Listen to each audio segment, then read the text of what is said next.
So we're about to take it to the mic stand. As we sit here and we wait for everybody to show up. You never walk, you never run, you're a winner. You got the touch. You got the power, yeah.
Know the frame, you know the score. When you want forevermore, you're a winner. You got the touch. You got the power, yeah. Through the eyes of the storm.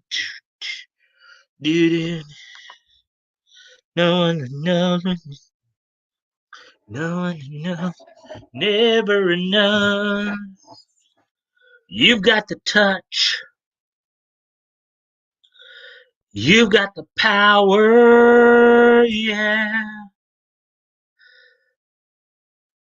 Felix the cat, the wonderful, wonderful cat. When you want to be yourself on everyone. Felix, the wonderful cat. Casper, the friendly ghost, the friendliest ghost you know. He dances and plays, singing laughs all day.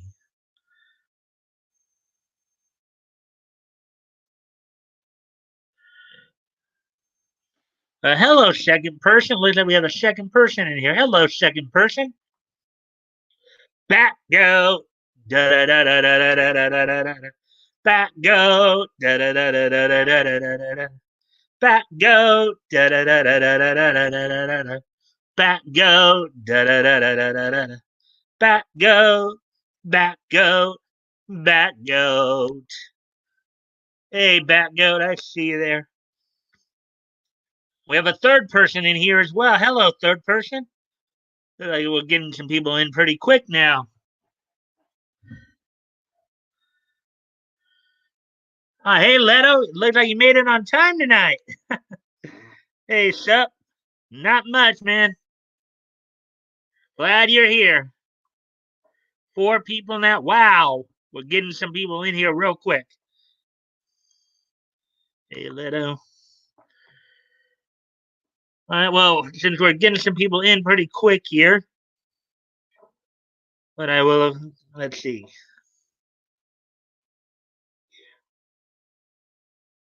It's Wednesday.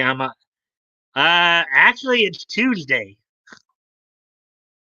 Today's actually Tuesday, not Wednesday, Leto.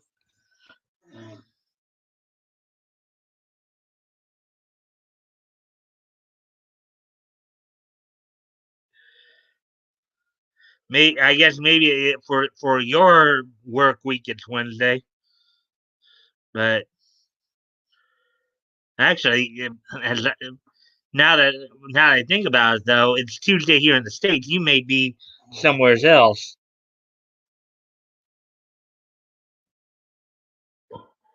Oh, poop. Well, I'm glad you're here, though, man.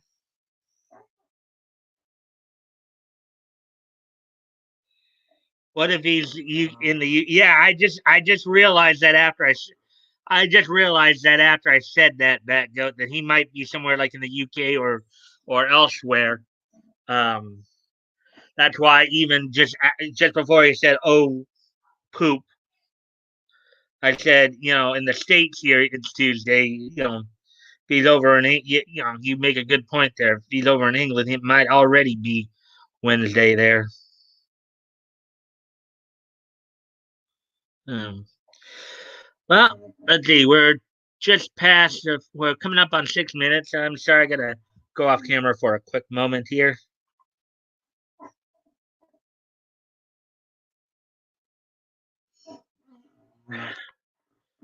Um, well, with four people in here, 6 minutes in, I've got I've got five stories tonight to go through.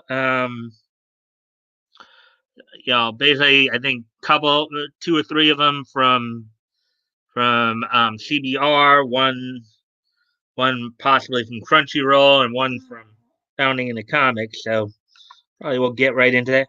Good thing, good thing is I'm off Wednesday. Laugh out loud. But seriously, thought it was Tuesday. Yeah, I didn't. Well, it didn't dawn on me until after I said it that if you're like over in England or something like that, or elsewhere in the world, it could be Wednesday already. Um, that was as much on me as anything. But anyways, so here's what's kind of on tap tonight. As I said, I got like five stories. There's an interesting story I found from CBR in regards to Kickstarter campaigns over this year. Mattel is also um, doing something, gonna be developing a game, an Uno game, it looks like. Um, so without any further ado, why don't we go ahead and get started? CW is also looking to promote a new or they're developing a backdoor pilot, as I recall. As when I was reviewing the stuff earlier. Excuse me one moment here.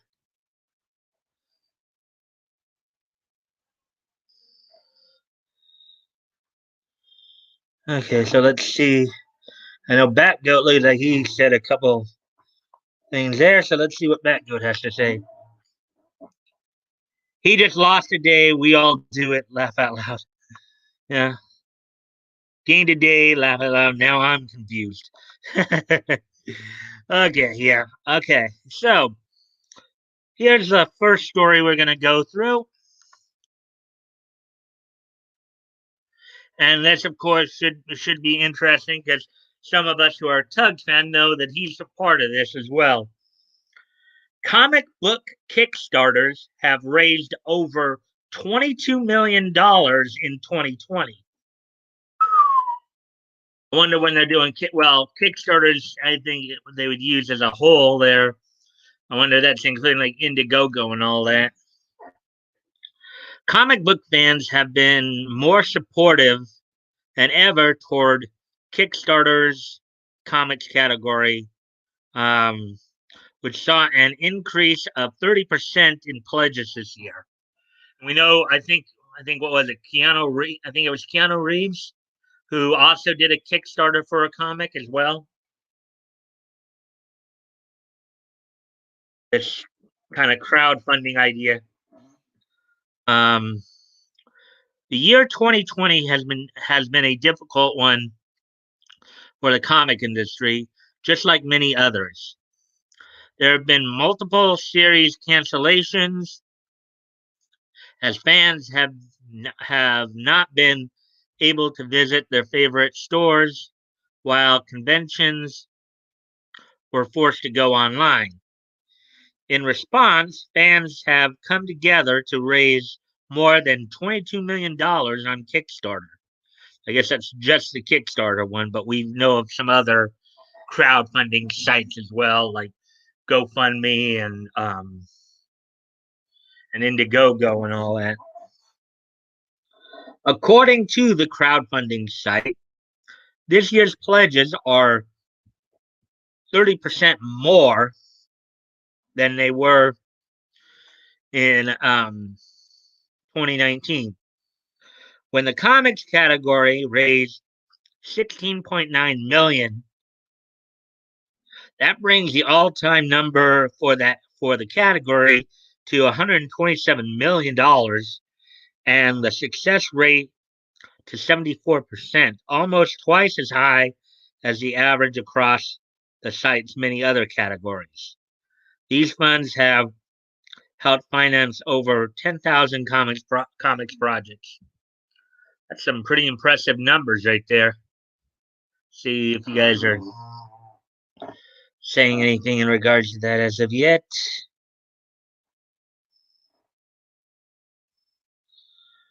Let's see now. Hey y'all, I baked up a roll of Pillsbury sugar cookies and put a few drops of pumpkin pie spice on them before putting in the oven. Wow, they're good. Hope you're going to share those with your grandkids there, that goat.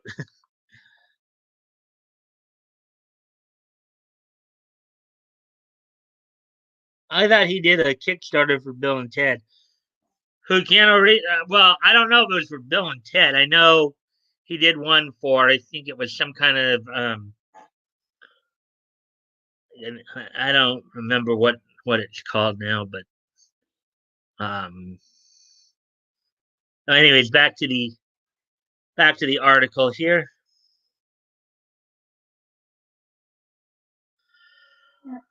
Over 1,300 projects received funding this year, including the Nibs Greetings from the Wasteland, Scott Snyder and Tony Daniels collector's edition of Noctura. We did talk a little bit about Scott Snyder a couple months back. Experimental art newspaper Lob, the Latinx sci-fi anthology Mariana, Iron Circus's graphic novel Patience and Esther and Ava's Demon Reborn, which also happens to be Kickstarter's all-time most funded webcomic project. Oh, this is the one that I was referring to right here. Of course, there's also Berserker without any vowels, a graphic novel series by Keanu Reeves, Matt Kent, and Ron Garney. Berserker, I believe that's how it's supposed to be pronounced, raised $1.45 million to become the most funded comics project of all time. Pretty interesting there. With 2 months left in the year, there are still a number of comics that need funding, including Future, a sci-fi graphic novel about hope, love, and time travel that's also the first offering from new indie publisher Cast Iron Books. Excuse me for a moment, I gotta go off camera again, guys. Sorry about this. I'll get to your comments when I get back.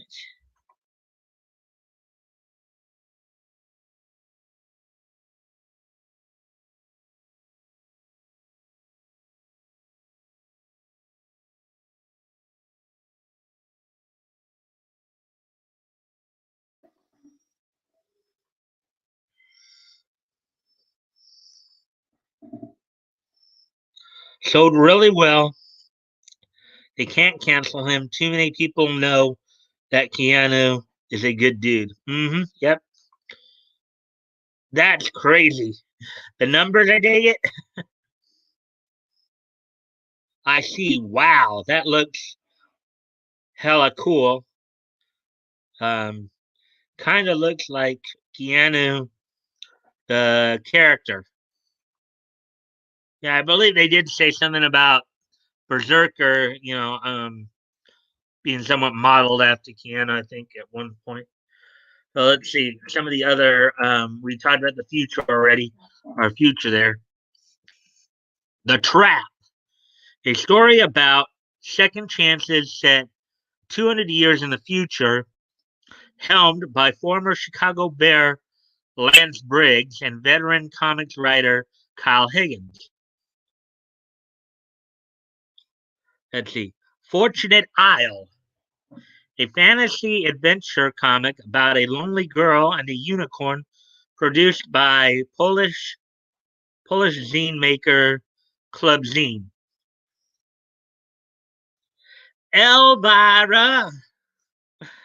Elvira's quarantine apocalypse adventure, through a nightmarish landscape brought to life by David Avalon and Dave Acosta, and published by Dynamite Entertainment. The Bay Tides or Baylights issue number one, a comics anthology. Okay, I guess the Bay Tides issue number one, a comics anthology featuring 22 Bay Area cartoonists of color and queer cartoonists. Hopefully not these SJWs, but anyways. Basil Basiladia Girls, an art book collecting more than 2 decades of work by Marvel and DC comic artist Jan Basiladia, published by Mexico City's Kamikaze magazine.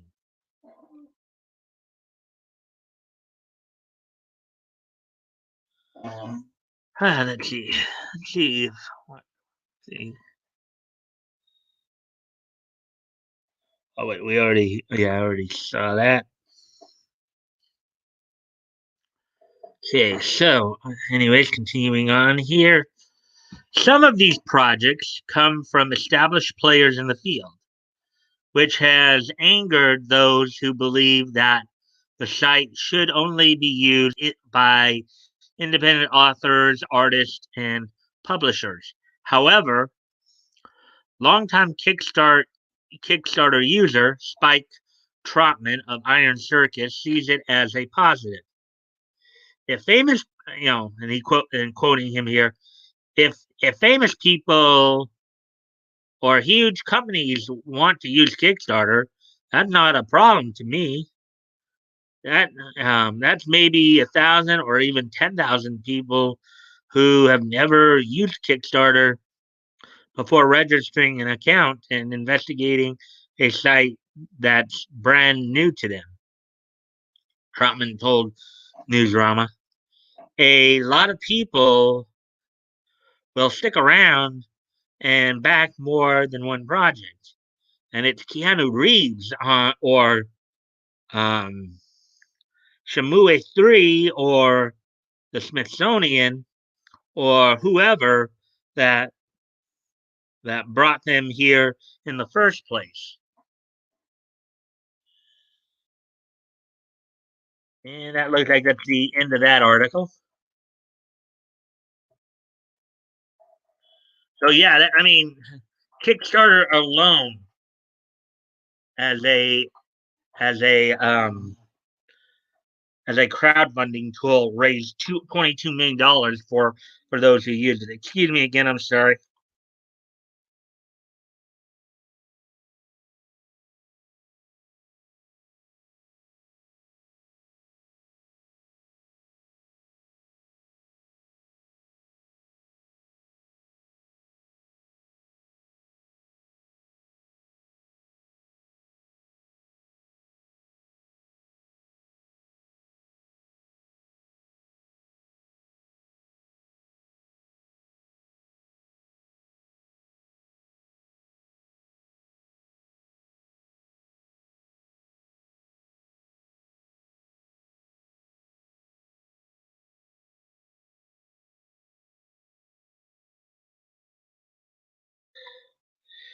It is kind of nice from a business sense to see these crowdfunding sites,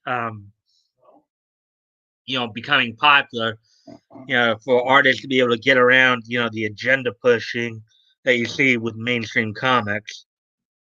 Of course, we all know about Tug's efforts, with his two books. So, and don't forget, guys, I have a link to that in the videos if you guys want to check that out as well. And also, if you guys can like and share the video, that share the stream. That'd be appreciated. See if we can get some more people in here.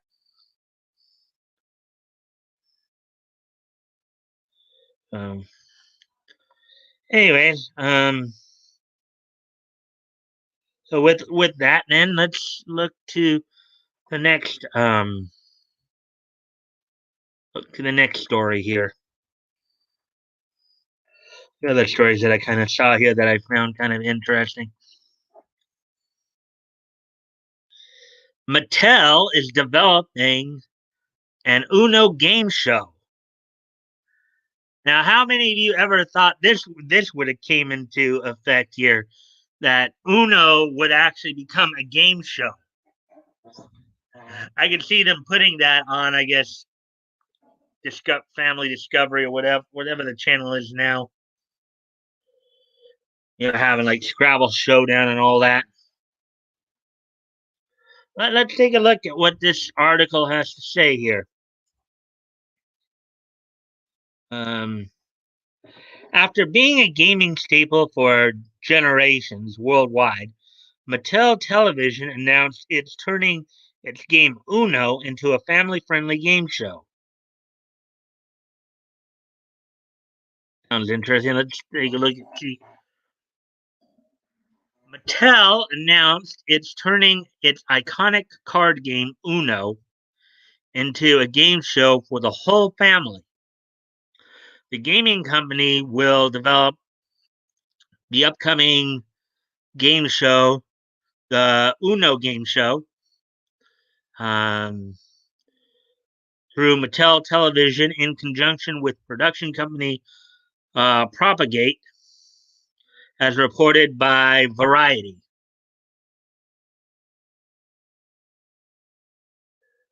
Let's see.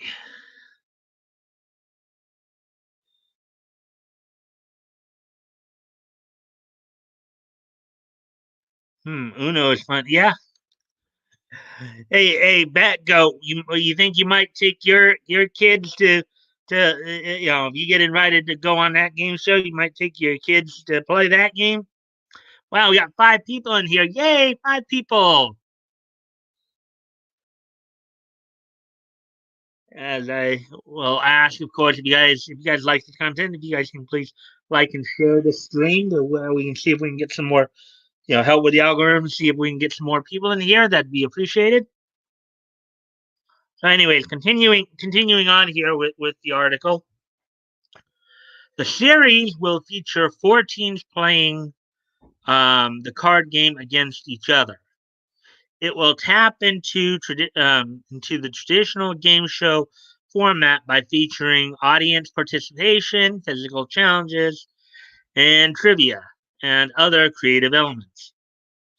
Uno is the most popular game in the world, and is a fixture in pop culture, making it the ideal franchise to build a reality game show around.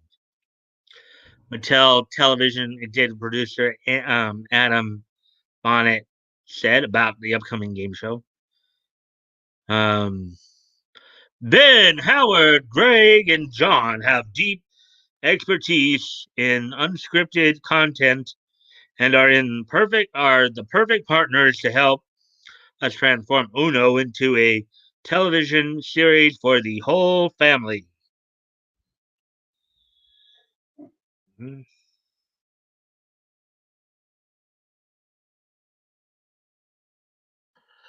Propagate's Ben Silverman, Howard T. Owens, and Greg Lipstone will serve as executive producers along with game show producer John Quinn.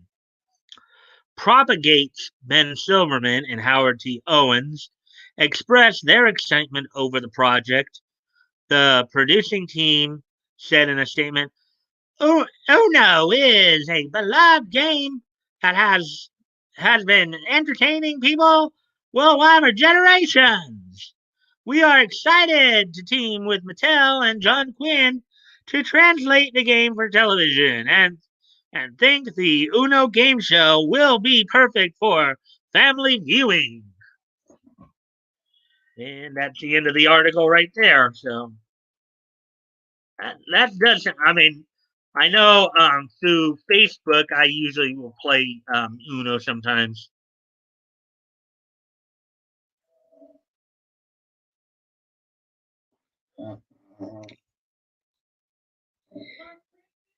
It's funny because I bought Uno for our new Switch because it was cheap. After my coin trade, um, coin trade in, it ran me $1.06. I've been playing a lot. It's super fun and easy, but fast paced. Interesting enough. Okay, so those are the two from that particular section, which is kind of funny that gaming news came in the comic news section. Let's see, I've got there was a story that kind of caught my interest here in the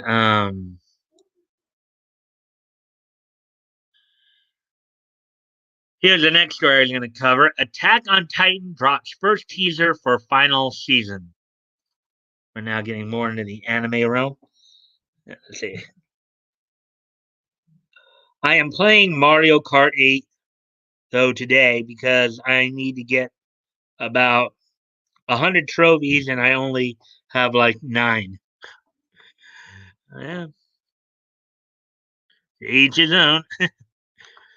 um,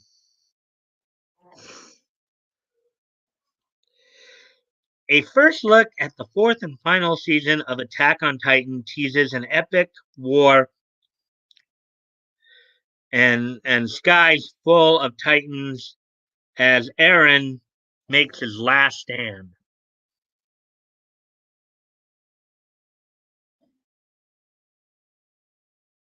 In December, Attack on Titan is coming to an end, with its fourth and final season, and a short teaser trailer has been released. Um, the teaser shows a torrent of titans falling from the skies as protagonist Eren Yeager and the elite scout regiment leap into battle for what is shaping up to be a truly epic showdown for the fate of their kingdom.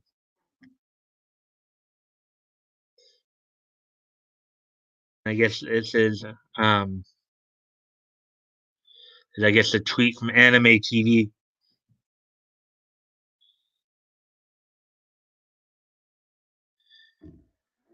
Excuse me again. I'm gonna have to go off screen for just a moment. Well, here, where did that?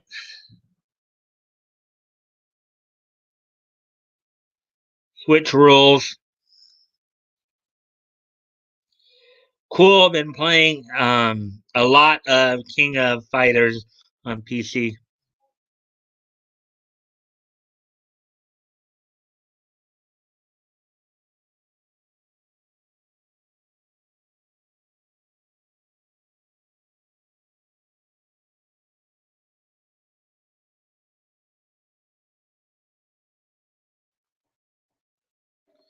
All right, I'm back here.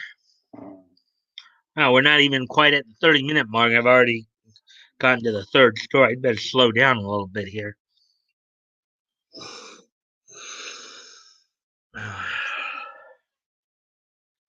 Adapting Hajime Isayama's best-selling manga series, Attack on Titan, takes place in a medieval world where a walled city is besieged by massive behemoths with a ravenous appetite for humans. Giant carnivores, basically. As Aaron joins the scout regiment to defend his home, he learns more about the secret history of the Titans and his connection to them. Crunchyroll announced it would stream the fourth season of the series by the end of 2020 as it airs in its native Japan. For the final season, the adaptation changed animation studios from WIT to MAPPA, with the popular anime production company tasking new directors to oversee the series' final storylines. Based on the manga series of the same name by Hajime Isayama, Attack on Titans Attack on Titan season 4 premieres December 7th. Will be available to stream on Crunchyroll and Funimation. That's kind of beg the question as to when the dub comes out. I'll probably do a dub for I'll probably do a dub for Adult Swim or Toonami. So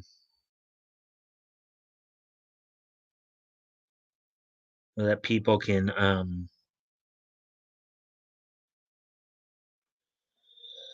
that,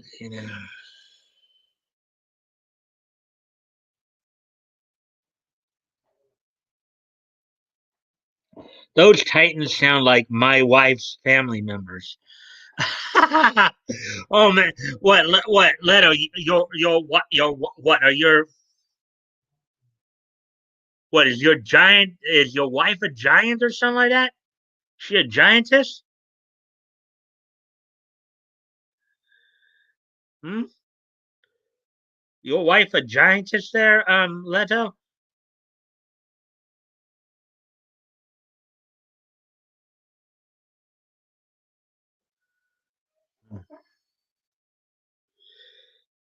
Man, these articles from CBR go pretty quickly as compared to pounding into comics.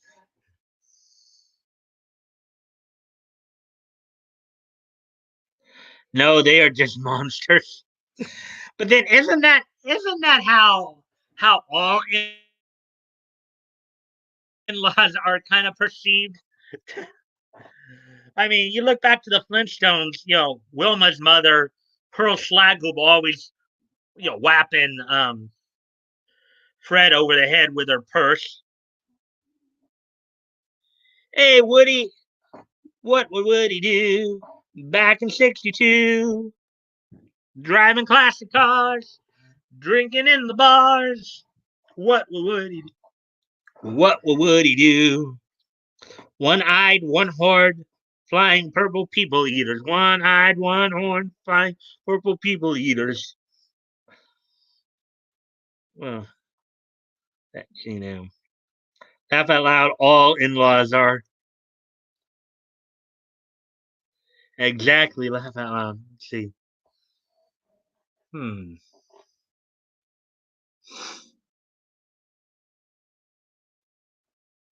Well, actually I would think. Well, let's see. Actually, no, because at least in the Golden Age version, when they did marry, the Kents were already long dead. But I think, but as far as I know, I think Lois's parents in the Silver Age, her family got along well with Clark and Superman both.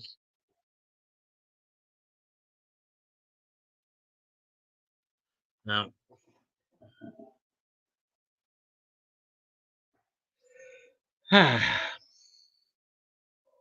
Okay, so that's covering for all that. Sorry, excuse me one more time, guys.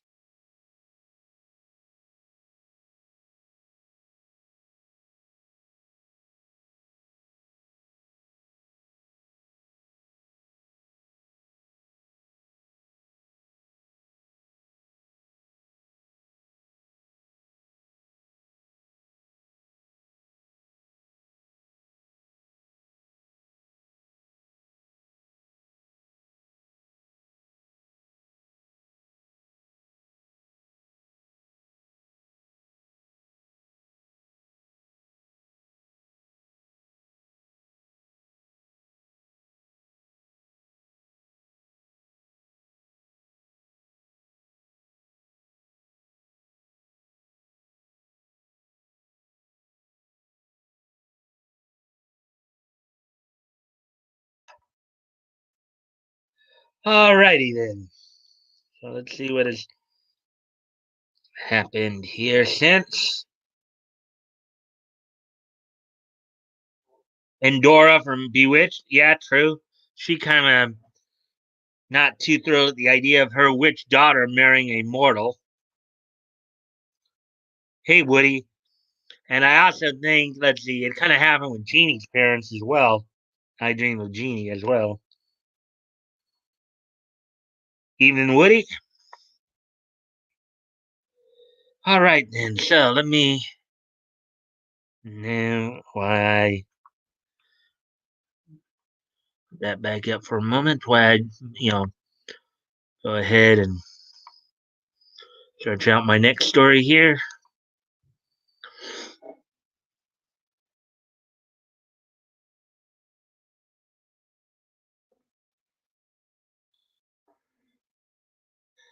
So the next story here is going to be an announcement. Bit of a tsunami programming note here, as another show is going to be coming to Toonami in January of 2021 here, so in a couple months here.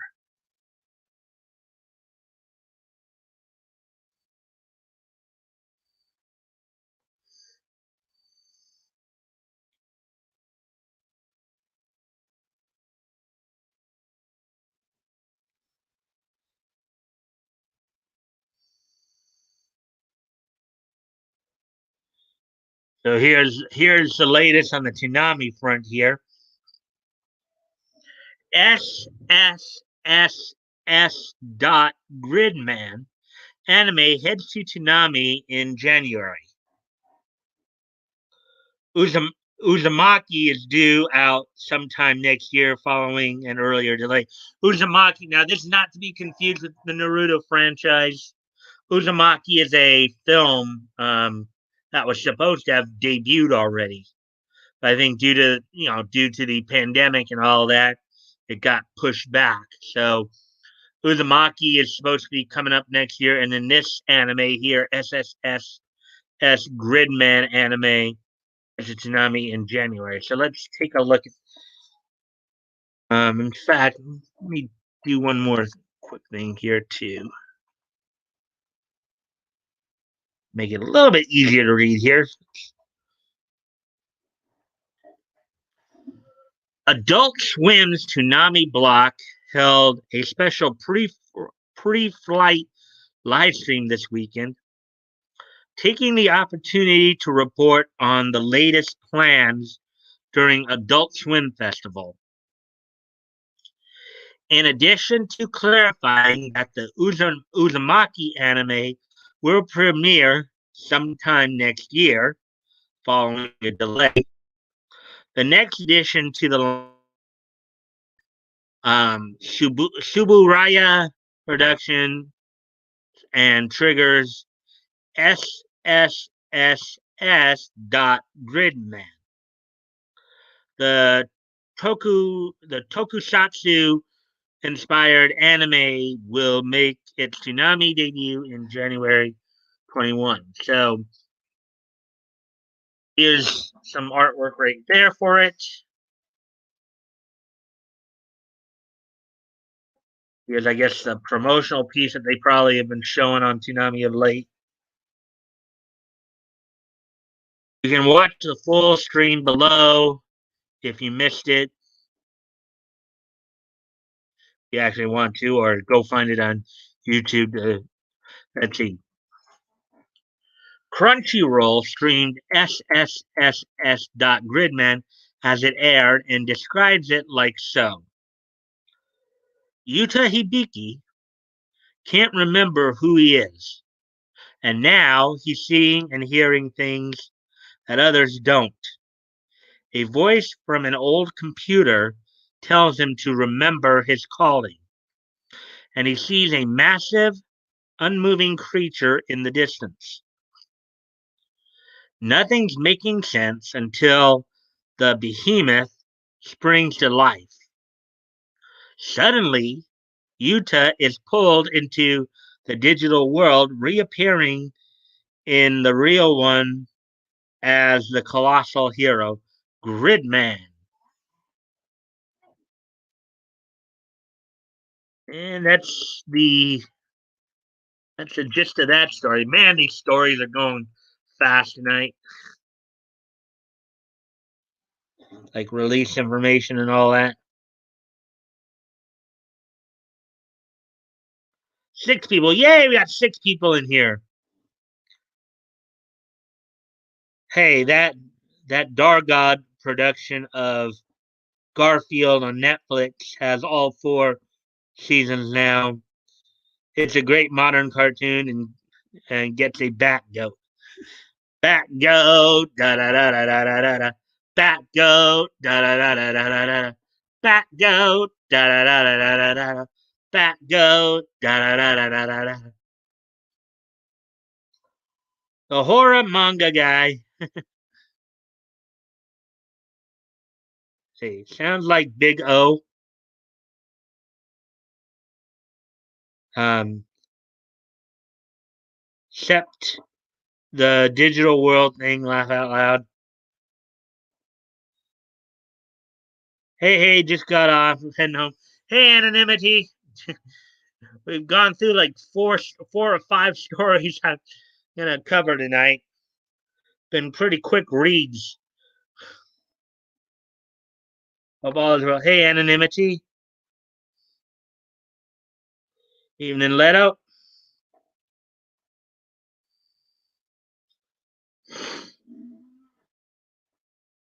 Yeah, so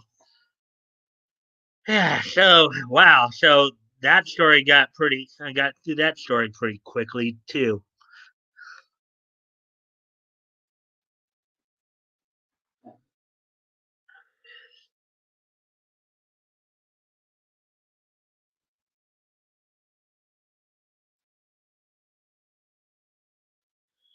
So how's everybody day go today? Just take a little bit of a quick breather here. I'm gonna go off camera for just a moment here.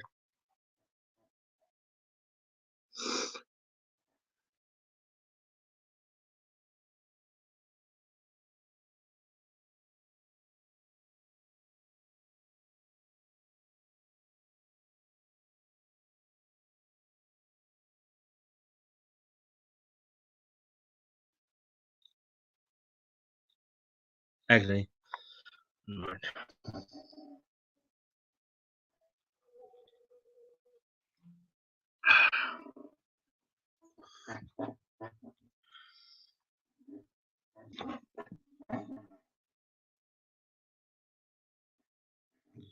same old here.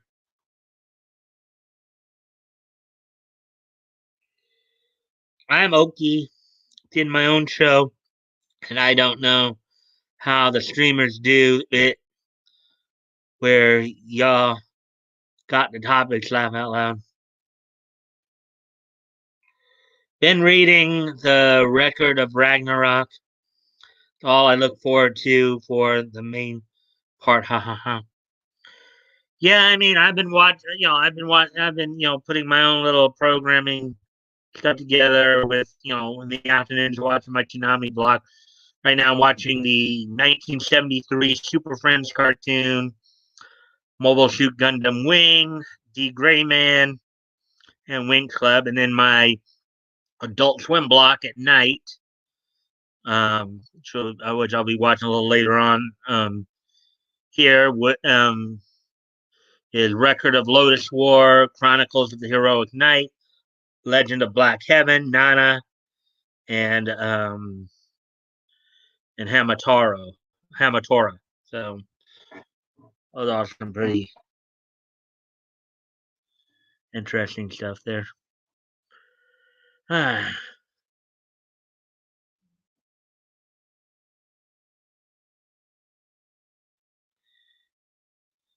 hey, Lero just subbed.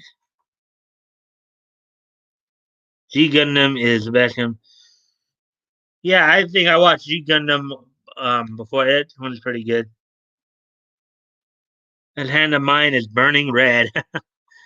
Yeah, from Mobile Fighter G Gundam. I just watched that. That was like the one I watched just before I started watching Gundam Wing. I'm kind of going through those like in order.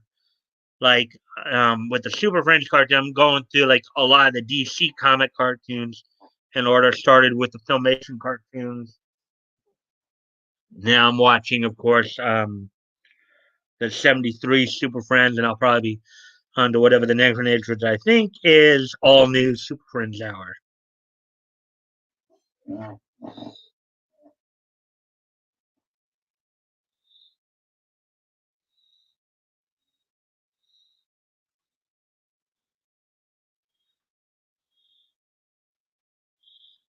And Fat Goat. Yes, it aired in Toonami. Watched it after Outlaw Star. Outlaw Star is another good one. Um, yeah, of course, for G Gundam, I know that basically the ones who did the dub for that were out of Calgary, the Blue Water Studios crew. Let's see, I know Mark Gaitha did the voice of the King of Hearts there. Um, Rain was voiced by Jennifer Holder. Um, Alan B was voiced by Carolyn Day.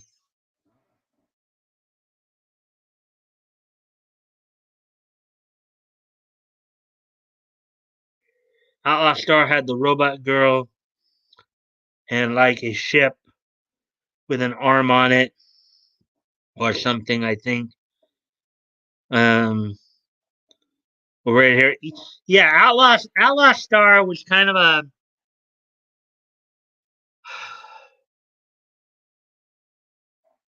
it's kind of a space cowboy opera thing going for it.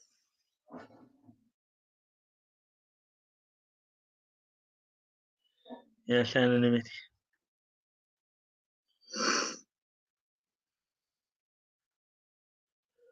All right, so now I'm gonna get to the last story here.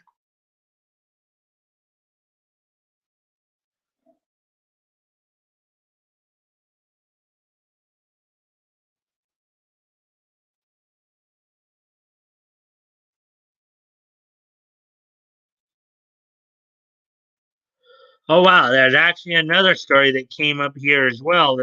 So I guess I got two more stories to go through then. There's a couple of stories here.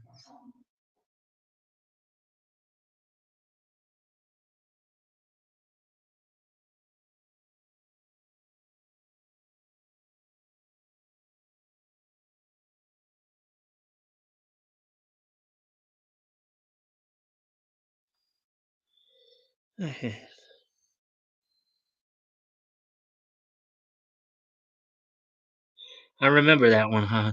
Yeah, Outlaw Star has been on Adult Swim before, anonymity, so you might have known. Also, Blue Submarine was a good one. Was a four-part movie. Hey, Anon, I made killer pumpkin spice cookies tonight. I think lobster rolls for Thursday. I remember a Blue Gender. Yeah, Blue Gender was another one that was on Toonami and Adult Swim there for a while as well.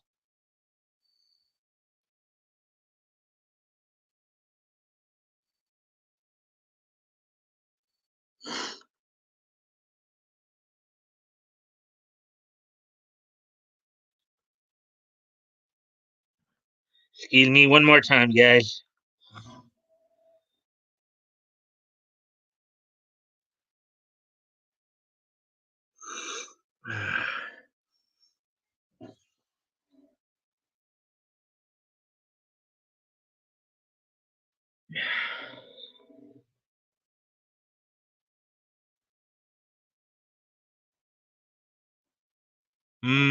I want to make peanut butter cookies now. I haven't tried pumpkin spice yet.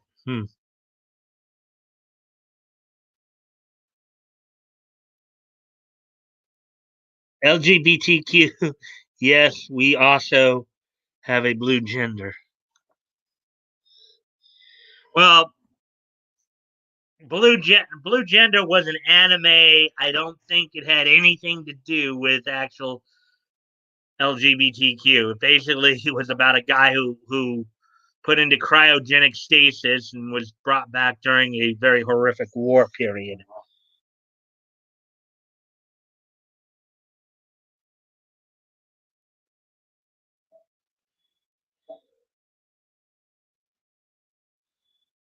See, it came to me out of the blue, but pumpkin pie spice on sugar cookies brilliant. Ha ha ha ha ha. Excuse me again here.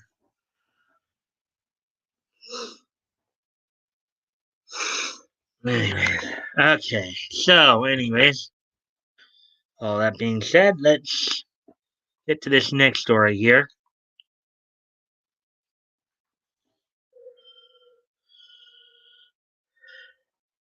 The CW to produce backdoor pilot for villain Painkiller as part of Black Lightning's fourth season. Now, Black Lightning, of course, was an African American lightning based superhero that DC originally published back in the 70s, but I guess they've now made him a television show. So, anyway, so here we go. The CW is looking to make its newest Arrowverse spin-off a villain-centric series featuring the unlikeliest of characters. Variety reports a backdoor pilot has been ordered, centering on the Black Lightning foe Painkiller, played by Jordan Calloway, whose credits also include guest appearances on the CW's Riverdale and Hulu's Freakish. Calloway plays a slightly different Painkiller than the one in the comics by Tony Isabella and artist Eddie Newell. Though he did spot the dreadlocks, he did sport the dreadlocks for a while. Excuse me again. I'm sorry, guys. I got to go off camera here for a moment.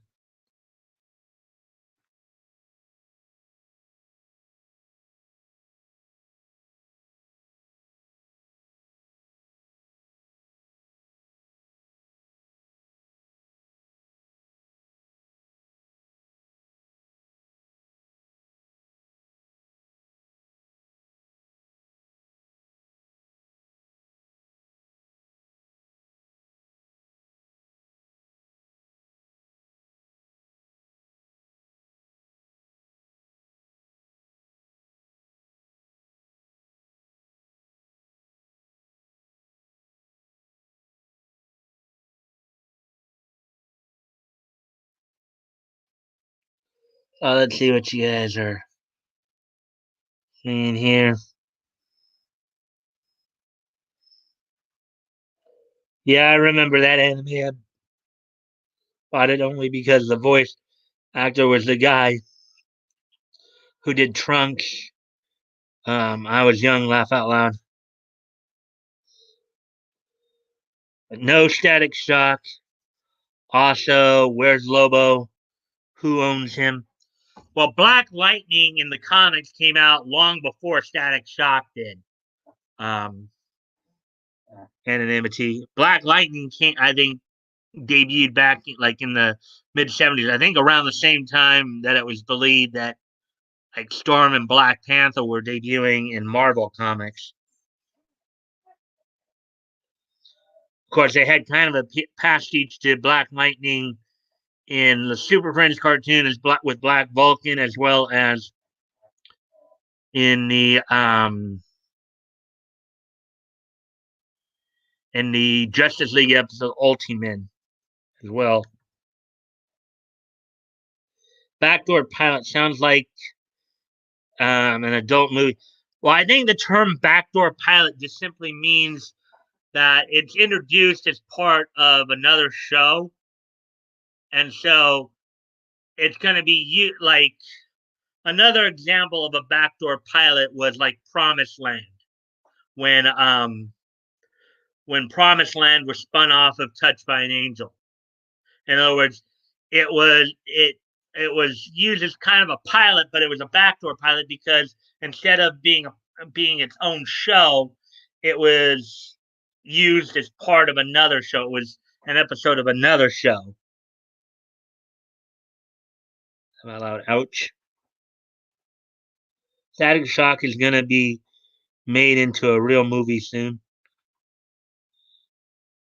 I've been hearing about a Static Shock movie since like 2017. I don't believe it yet. Ha ha ha. How many people know him though? Oh, Black Lightning, probably not a lot. I kind of heard about him a little bit just in passing. That's how I know about him. But yeah, in fact, another little tidbit, kind of with Static Shock thing, anonymity. During like the first episode of the Static Shock cartoon, one of the costumes that Virgil tried on was a pastiche to the homage to Black Vulcan. That basically black costume with the yellow lightning bolt. That was a costume that was used by Black Vulcan. Um, or Angel off Charmed. Yeah, yeah. Those. That's what a backdoor pilot is, though. Basically, it's a pilot episode that instead of running on its own, it's basically started on another show. Basically, serves as an episode for another show. Anyways, back to the article here. Then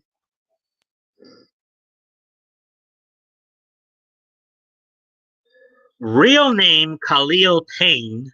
Painkiller was a former high school football player who lost the use of his legs until an artificial spine granted him the ability to walk again, along with metahuman powers, including enhanced strength and the ability to anesthetize an opponent's limbs through the use of his painkiller darts.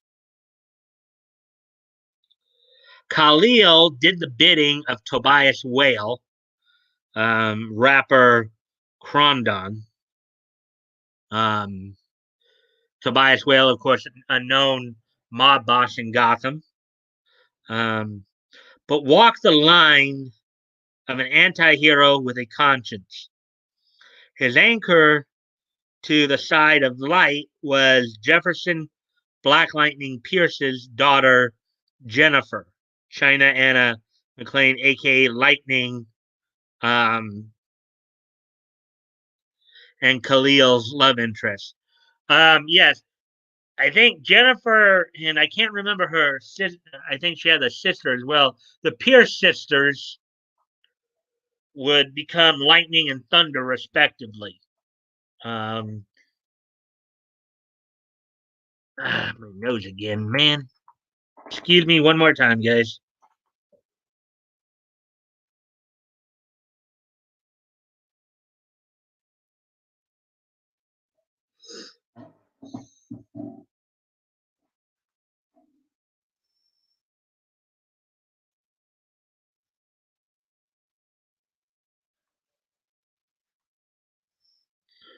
All right, I'm back anyway. So continuing on here.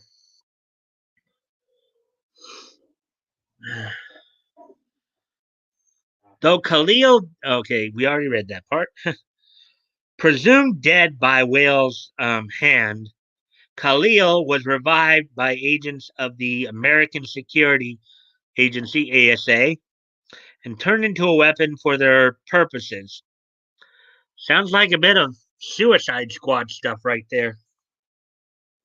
In the pilot, Khalil moves to a new city, um, Akashic Valley, leaving behind his old life, his loved ones, including Jennifer, and his dark side.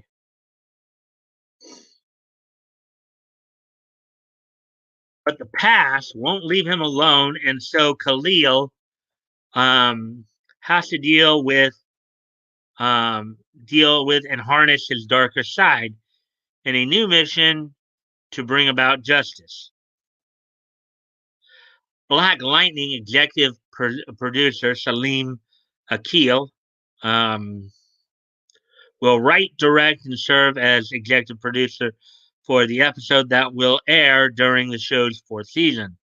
On a related note, unlike the last three seasons, and they added an E there unnecessarily, season 4 will take place on the universe's post-crisis Earth Prime.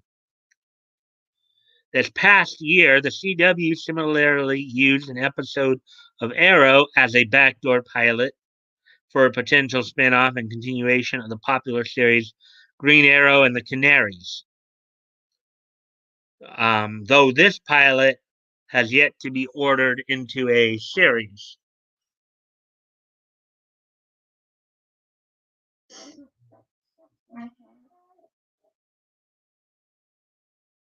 Excuse me again.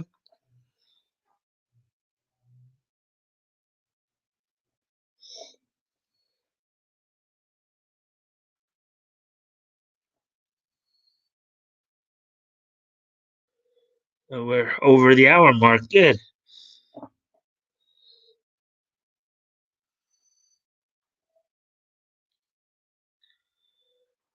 With Arrow gone and the Flash and Supergirl winding down, some room could be made for both Painkiller and the Canaries in the CW's DC lineup. After all, that's how most of the network's DC shows came to be. Flash began with guest appearances and a backdoor pilot on Arrow. Ruby Rose's first appearance as Batwoman was on an episode of Supergirl. And in the comics, of course, Supergirl and Batgirl have had a number of adventures together. And even in the DCAU, I remember they had a few episodes together as well. Um, During a crossover event, Superman and Lois spins off from Supergirl after Kyla Hochin put the time in on there as the Man of Steel.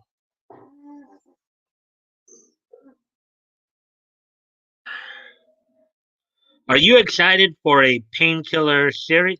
Man, they jammed 4 and 8 together there. Are there any characters you hope to see make an appearance? Let us know your thoughts on social media or in the comments below. But what did you guys think of all that?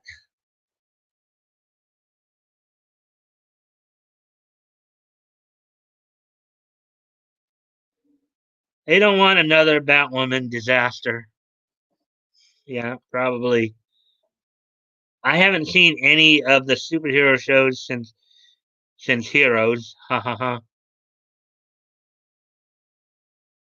Heroes was good. I loved Heroes till like season 3 or 4. It was so good.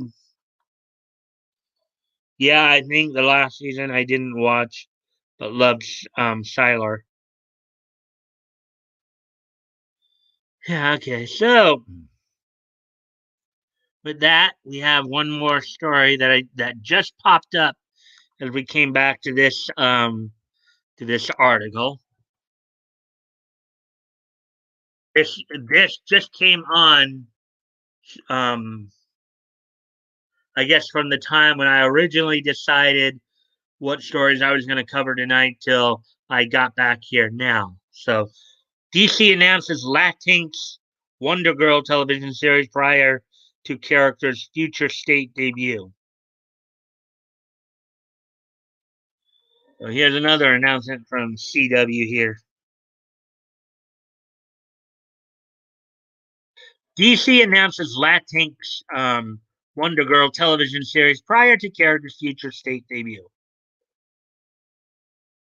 Okay, so let's get ready to take a look at this and see where we're going to go with this. Probably some kind of diversity pushing bit here.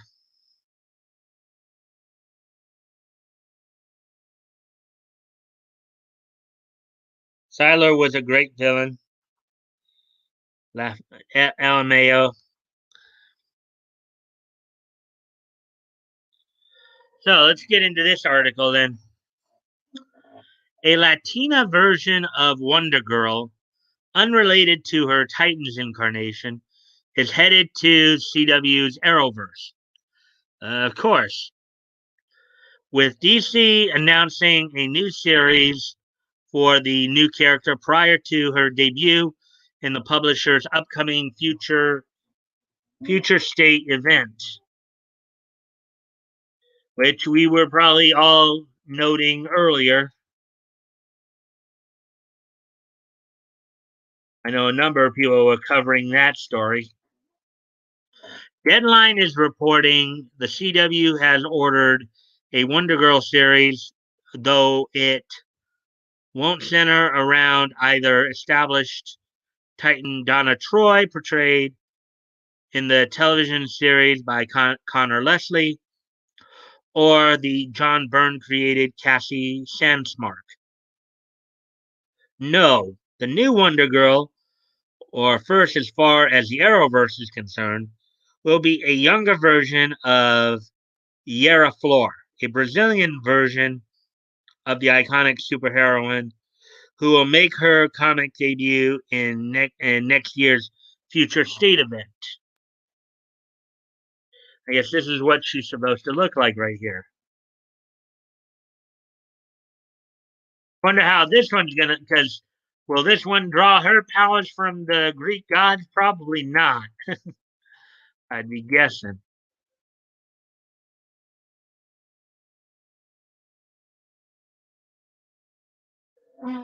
Floor will reportedly serve as Wonder Woman across multiple titles during Future State, including a Justice League book and a solo outing written and illustrated by creator Joel Jones.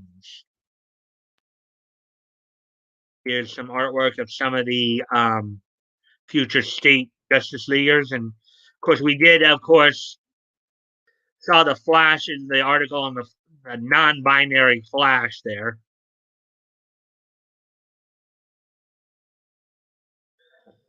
I, don't you just hate it when they basically just dump all over Kanan?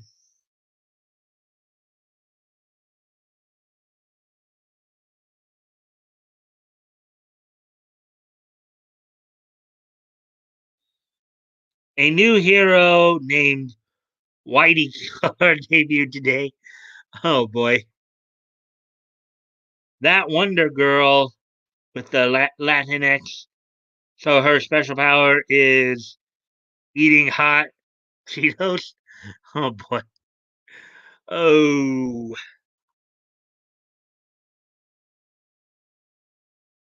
ha ha ha! Whitey Killer.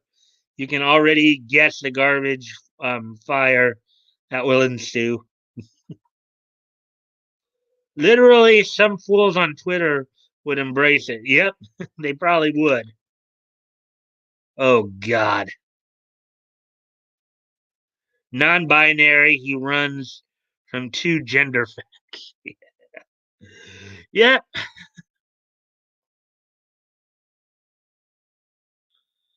Yeah. So, anyways, back to the non-binary Flash. Yeah.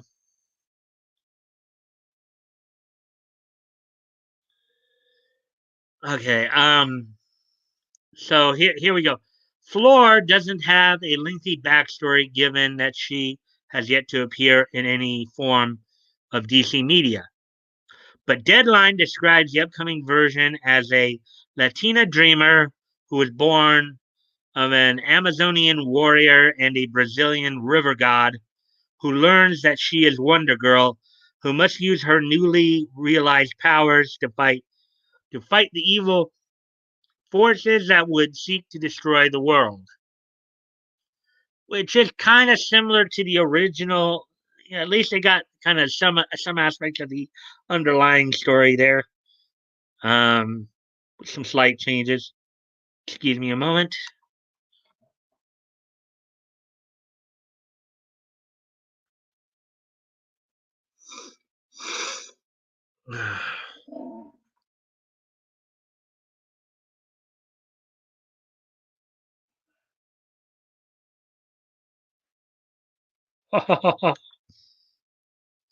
SJWs have no idea what they that they are funny little people. It's so strange.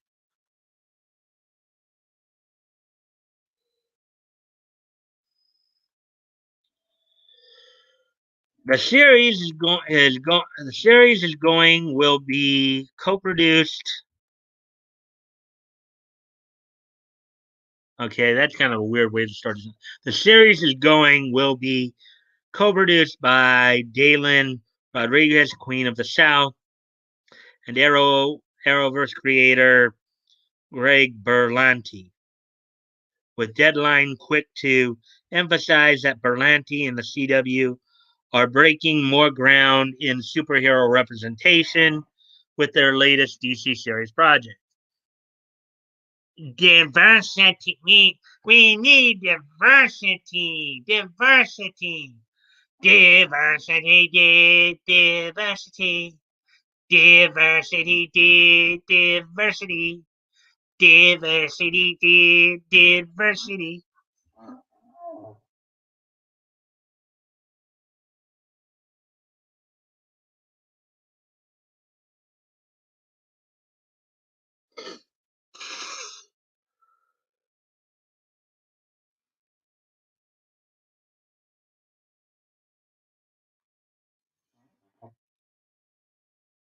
Okay, nothing there, I guess.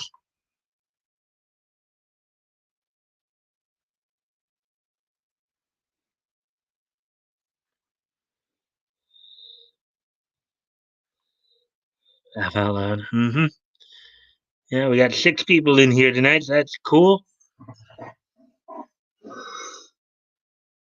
So back to the article then.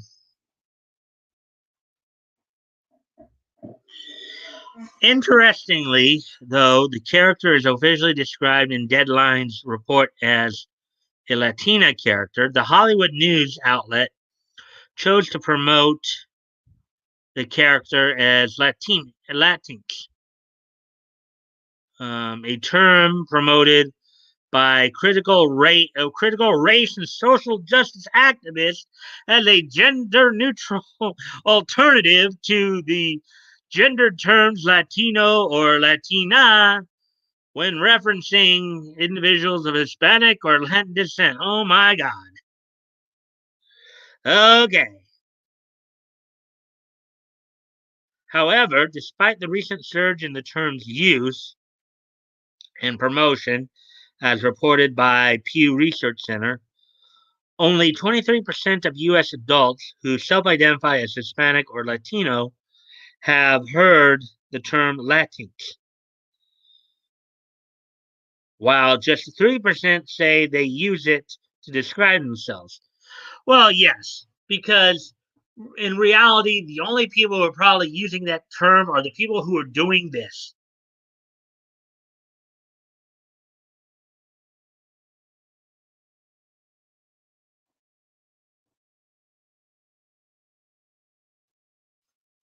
Um, yeah, Chumley. Yes, master.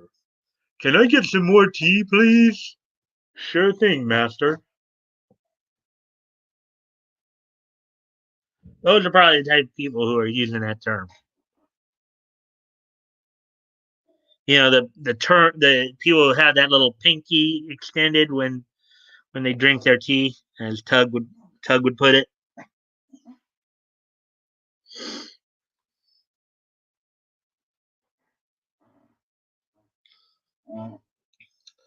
Let's see, where are we now?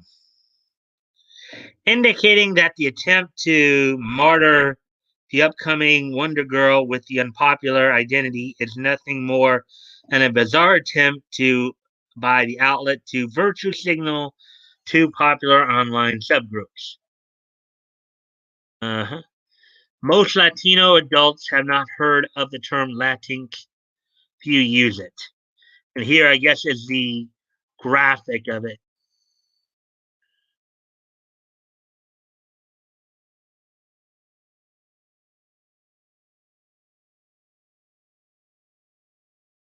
No answer responses. Not shown.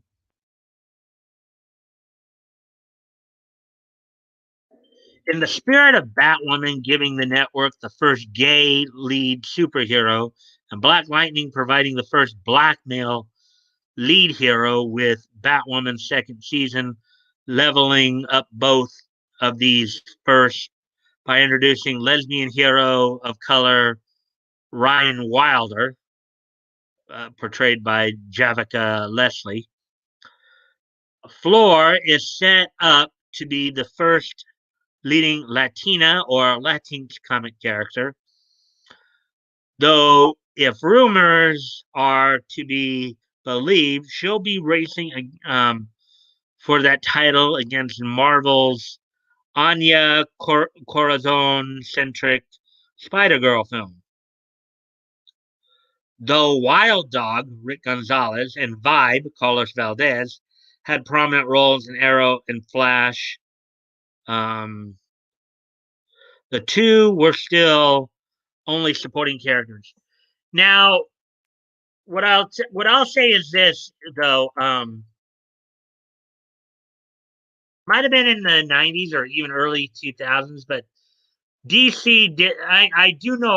I don't know about Marvel, but I do know DC did introduce some, some LGBTQ characters in the comics. I think going as far back as the '90s, I think there was a character there. I think it was, I guess, the Tasmanian Devil, the DC character named Tasmanian Devil or something like that, who who is said to be gay. Um, and then, as I recall, when they brought Renee Montoya into the main DCU from the DCAU, the DC animated universe, they got her involved in basically in a romantic twist with Kate Kane, the modern Batgirl, or Batwoman. So, anyways, where I go on, let's see what's anything new's been said there. Oh, I thought you were just gesturing something else. No, I'm using the pinky there, not the middle finger. I know Tug goes through all the fingers, but I'm using the pinky here. Usually, like the highfalutin people will usually extend their pinkies out when they're drinking their tea. But as Tug said, I'm not giving you the thumbs up. I'm not giving you the thumbs up, saying, "Hey, man, you're cool." I'm not going, "Way to go, man," pointing at you. I'm not asking you to get married. I'm not, drinking tea. So there's only one finger, one finger left to use. Not doing that, but uh, more like 96% never heard of it. Hmm. Yeah, I think most people don't really think too much about that kind of stuff, Leto. I think it is a very small percentage. But anyways, while no hint of either of an appearance in the series by either of other one, okay, that sentence is kind of screwy. Of other Wonder Girls was given by Deadline, a previous rumor indicated that HBO Max is considering a Titans related Wonder Girl spinoff series, which may connect to the graded DC Extended Universe through an appearance by Wonder Woman's big screen actress Gal Gadot. What do you make of the announcement? What would you like to see from a Wonder Girl television series?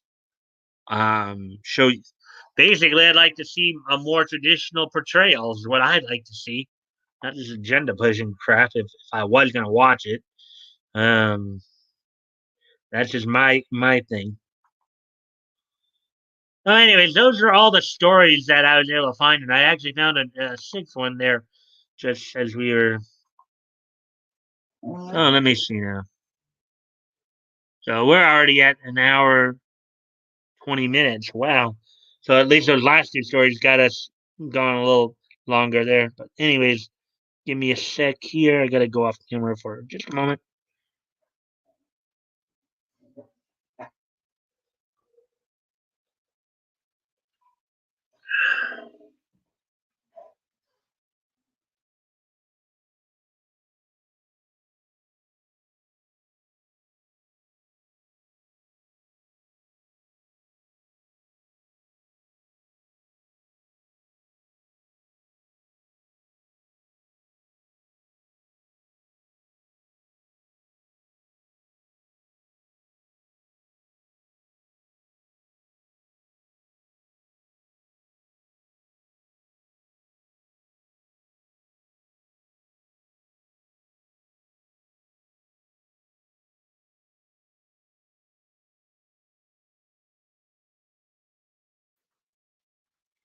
All right. Anyways, I'm back. Sorry about that.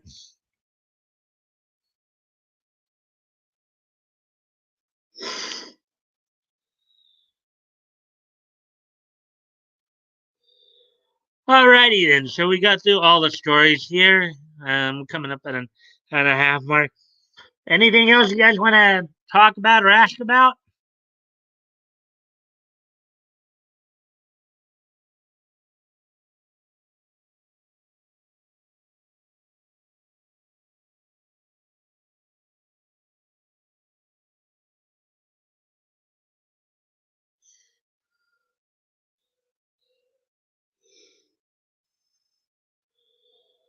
Remember when they tried to push Supergirl show by having it endorsed by Wonder Woman's boot?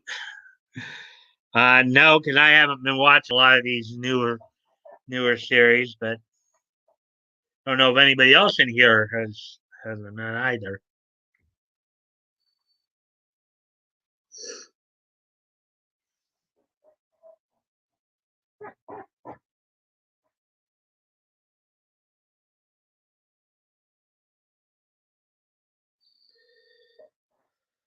Alrighty then. Again, is there anything else you guys want to ask me about, or for those of you who are wrestling fans, don't forget that my latest episode of Squared Zero Calendar um is up now. You know, from November 1975. You want to have some little tidbits of some wrestling history there. Okay, just me then. Laugh out loud. Well, there's apparently six people in here, so you're the only one though who does seem to be mentioning anything right now. So, and also, Leto, I know you're here right now, so just as a reminder, if you're into comics history, I hope you'll drop by on Friday night here, or I guess it'd be Saturday where you're possibly at, because Batman and I have been going through some comics history, at least here in the states. You might be interesting. I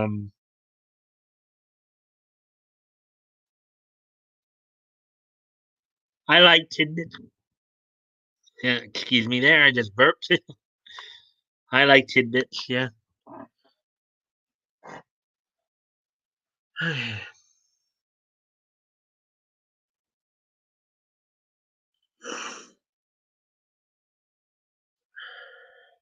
Let's see now. I'm in Texas, but I will be working. I'll try to stop by though. All right. Oh, you're in Texas, so yeah. So let's see. Oh, that yeah. It's still Tuesday night here. Then Wednesday's tomorrow for you. You're in Texas.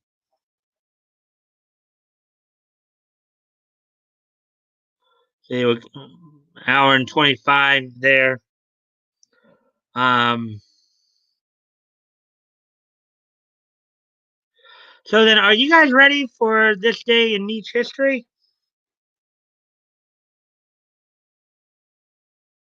I'm playing Mario Kart. I see. Yeah, my days will run together since I Work night shift. I see. Yeah, I used to work graveyard as well. Leto, I know exactly how that can be sometimes. When I was still working, I did work some night at some graveyard.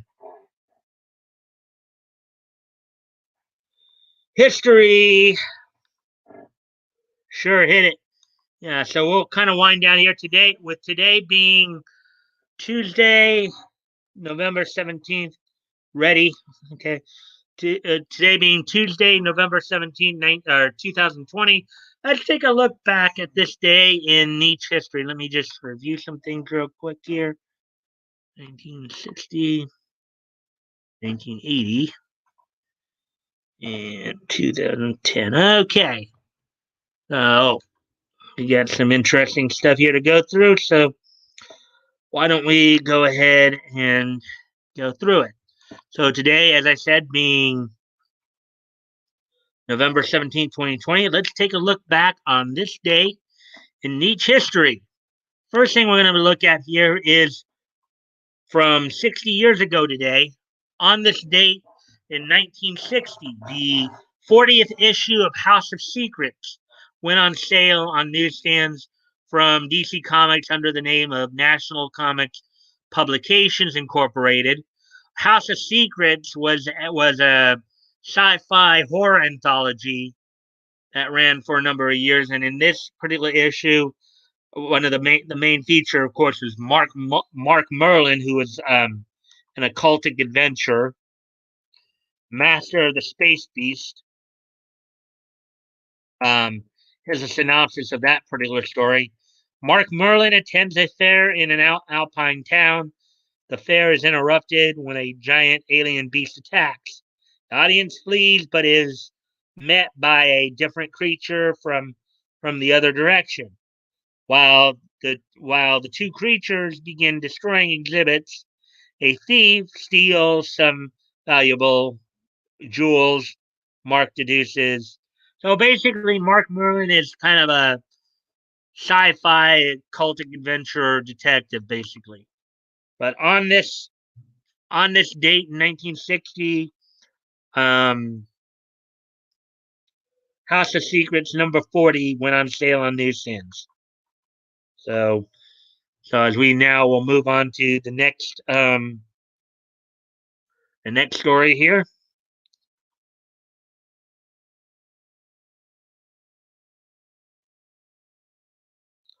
On this date 40 years ago today,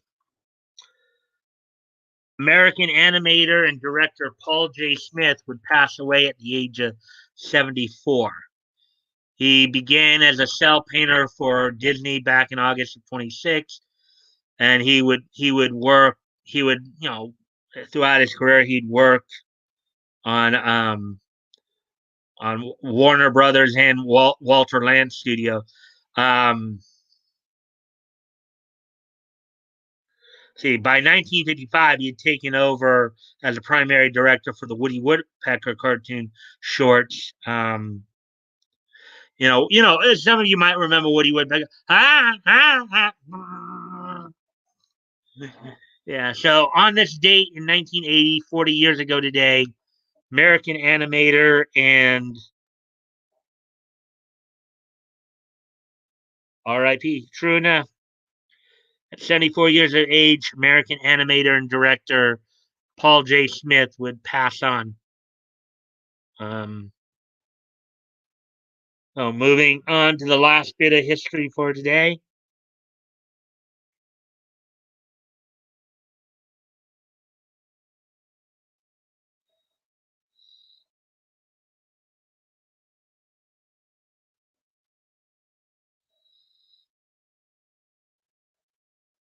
Oh, I remember. But Woody Woodpecker? So on this date 10 years ago today, in 2010, the the studio Gokumi produced OVA Koei de Oshigoto would premiere would make its premiere on this date in 2010. So the OVA Koei de Oshigito animation would make its debut on this date 10 years ago today in 2010. So that's all that happened on this date in each history that I was able to find today. So I'm glad you guys all came to hang out with me tonight. Went through 6 stories tonight, albeit the 4 of those stories went pretty quickly. I wasn't sure we were going to even get to the hour mark, but I'm glad we were able to get through those. So I hope to see you all back tomorrow night. I'm gonna wind this down here in a minute here, or couple minutes here. Again, don't forget my latest episode of Squared Circle Calendar for November 1975 is up. If you guys want to check that out, check what happened out in the world of professional wrestling back in November of 1975. And don't forget, this Friday, Batgoat and I will be looking through we'll be looking at believe it will be February 1936 and looking through some comics of that period. So let's see. Thank you for the stream. You're welcome. I always enjoy doing it for you guys. Yeah, good stream. Peace, y'all. All right. Thanks, everybody. And I will see you tomorrow. I hope to see you all tomorrow night. And I will bid you adieu. Bye.